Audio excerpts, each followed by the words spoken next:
Hi guys, welcome back to Rain Reads. Today we're continuing from where we left off from Alice's Adventures in Wonderland. Today I'm doing something a bit different with the recording. I'm doing a screen capture instead of recording my iPad screen with my camera. So the audio may be a little bit different from previous videos.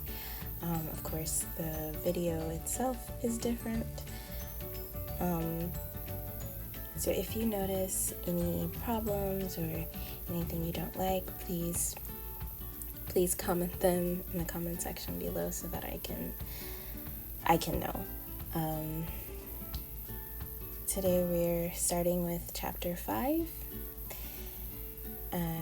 So let's begin. Chapter 5. Advice from a Caterpillar. The caterpillar and Alice looked at each other for some time in silence. At last, the caterpillar took the hookah out of its mouth and addressed her in a languid, sleepy voice. "Who are you?" said the caterpillar. This was not an encouraging opening for a conversation. Alice replied, rather shyly, I hardly know, sir, just at present. At least I know who I was when I got up this morning, but I think I must have been changed several times since then." "What do you mean by that?" said the caterpillar sternly. "Explain yourself." "I can't explain myself, I'm afraid, sir," said Alice, "because I'm not myself, you see." "I don't see," said the caterpillar. "I'm afraid I can't put it more clearly," Alice replied very politely, "for I can't understand it myself to begin with, and being so many different sizes in a day is very confusing." "It isn't," said the caterpillar. "Well, perhaps you haven't found it so yet," said Alice, "but when you have to turn into a chrysalis, you will someday, you know, and then after that into a butterfly, I should think you'll feel it a little queer, won't you?" "Not a bit," said the caterpillar. "Well, perhaps your feelings may be different," said Alice. "All I know is it would feel very queer to me." "You," said the caterpillar contemptuously. "Who are you?" Which brought them back again to the beginning of the conversation. Alice felt a little irritated at the caterpillar's making such very short remarks, and she drew herself up and said very gravely, "I think you ought to tell me who you are first." "Why?" said the caterpillar. Here was another puzzling question, and as Alice could not think of any good reason, and as the caterpillar seemed to be in a very unpleasant state of mind, she turned away. "Come back," the caterpillar called after her. "I've something important to say." This sounded promising, certainly. Alice turned and came back again. "Keep your temper," said the caterpillar. "Is that all?" said Alice, swallowing down her anger as well as she could. "No," said the caterpillar. Alice thought she might as well wait, as she had nothing else to do, and perhaps, after all, it might tell her something worth hearing. For some minutes, it puffed away without speaking. But at last it unfolded its arms, took the hookah out of its mouth again, and said, "So you think you're changed, do you?" "I'm afraid I am, sir," said Alice. "I can't remember things as I used, and I don't keep the same size for 10 minutes altogether." "Can't remember what things?" said the caterpillar. "Well, I've tried to say, 'How doth the little busy bee?' but it all came different," Alice replied in a very melancholy voice. "Repeat, 'You are old, Father William,'" said the caterpillar. Alice folded her hands and began. "You are old, Father William," the young man said, "and your hair has become very white, and yet you incessantly stand on your head. Do you think at your age it is right?" "In my youth," Father William replied to his son, "I feared it might injure the brain, but now that I'm perfectly sure I have none, why, I do it again and again." "You are old," said the youth, "as I mentioned before, and you have grown most uncommonly fat, yet you turned a back somersault in at the door. Pray, what is the reason of that?" "In my youth," said the sage, as he shook his gray locks, "I kept all my limbs very supple. By the use of this ointment, 1 shilling the box. Allow me to sell you a couple."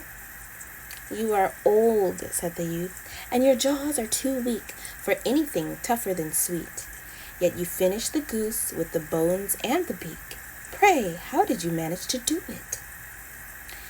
"In my youth," said his father, "I took to the law and argued each case with my wife, and the muscular strength which it gave to my jaw has lasted the rest of my life." "You are old," said the youth. "One would hardly suppose that your eye was as steady as ever, yet you balanced an eel on the end of your nose. What made you so awfully clever?" "I have answered 3 questions, and that is enough," said his father. "Don't give yourself airs. Do you think I can listen all day to such stuff? Be off, or I'll kick you downstairs." "That is not said right," said the caterpillar. "Not quite right, I'm afraid," said Alice timidly. "Some of the words have got altered." "It is wrong from beginning to end," said the caterpillar decidedly, and there was silence for some minutes. The caterpillar was the first to speak.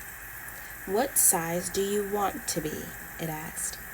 "Oh, I'm not particular as to size," Alice hastily replied. "Only one doesn't like changing so often, you know." "I don't know," said the caterpillar. Alice said nothing. She had never been so much contradicted in her life before, and she felt that she was losing her temper. "Are you content now?" said the caterpillar. "Well, I should like to be a little larger, sir, if you don't mind," said Alice. 3 inches is such a wretched height to be." "It is a very good height indeed," said the caterpillar angrily, rearing itself upright as it spoke. It was exactly 3 inches high.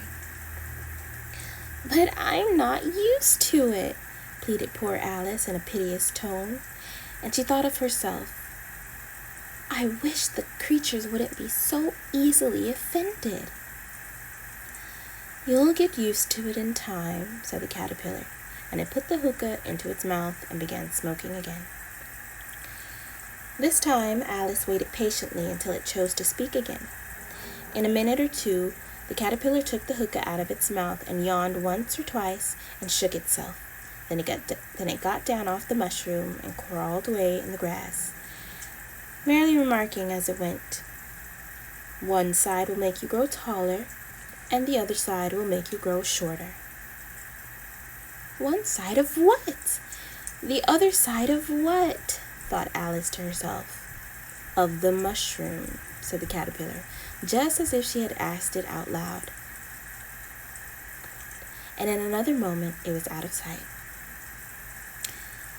Alice remained looking thoughtfully at the mushroom for a minute, trying to make out which were the 2 sides of it. And as it was perfectly round, she found this a very difficult question. However, at last she reached her arms round it as far as they would go, and broke off a bit of the edge with each hand. "And now, which is which?" she said to herself, and nibbled a little of the right hand bit to try the effect. The next moment she felt a violent blow underneath her chin. It had struck her foot. She was a good deal frightened by this very sudden change, but she felt that there was no time to be lost, as she was shrinking rapidly, so she set to work at once to eat some of the other bit. Her chin was pressed so closely against her foot that there was hardly room to open her mouth, but she did it at last and managed to swallow a morsel of the left-hand bit. "Come, my head's free at last," said Alice in a tone of delight, which changed into alarm in another moment, when she found that her shoulders were nowhere to be found. All she could see when she looked down was an immense length of neck, which seemed to rise like a stalk out of a sea of green leaves that lay far below her. "What can all that green stuff be?" said Alice. "And where have my shoulders got to? And oh, my poor hands, how is it I can't see you?" She was moving them about as she spoke, but no result seemed to follow, except a little shaking among the distant green leaves. As there seemed to be no chance of getting her hands up to her head, she tried to get her head down to them, and was delighted to find that her neck would bend about easily in any direction, like a serpent. She had just succeeded in curving it down into a graceful zigzag, and was going to dive in among the leaves, which she found to be nothing but the tops of the trees under which she had been wandering, when a sharp hiss made her draw back in a hurry. A large pigeon had flown into her face, and was beating her violently with its wings. "Serpent!" screamed the pigeon. "I'm not a serpent," said Alice indignantly. "Let me alone." "Serpent, I say again," repeated the pigeon, but in a more subdued tone, and added with a kind of sob, "I've tried every way, and nothing seems to suit them." "I haven't the least idea what you're talking about," said Alice. "I've tried the roots of trees, and I've tried banks, and I've tried hedges," the pigeon went on without attending to her. "But those serpents, there's no pleasing them." Alice was more and more puzzled, but she thought there was no use in saying anything more till the pigeon had finished. "As if it wasn't trouble enough hatching the eggs," said the pigeon, "but I must be on the lookout for serpents night and day. Why, I haven't had a wink of sleep these 3 weeks." "I'm very sorry you've been annoyed," said Alice, who was beginning to see its meaning. "And just as I'd taken the highest tree in the wood," continued the pigeon, raising its voice to a shriek, "and just as I was thinking I should be free of them at last, they must needs come wriggling down from the sky. Ugh, serpent!" "But I'm not a serpent, I tell you," said Alice. I'm a... "Well, what are you?" said the pigeon. "I can see you're trying to invent something." I'm a little girl," said Alice, rather doubtfully, as she remembered the number of changes she had gone through that day.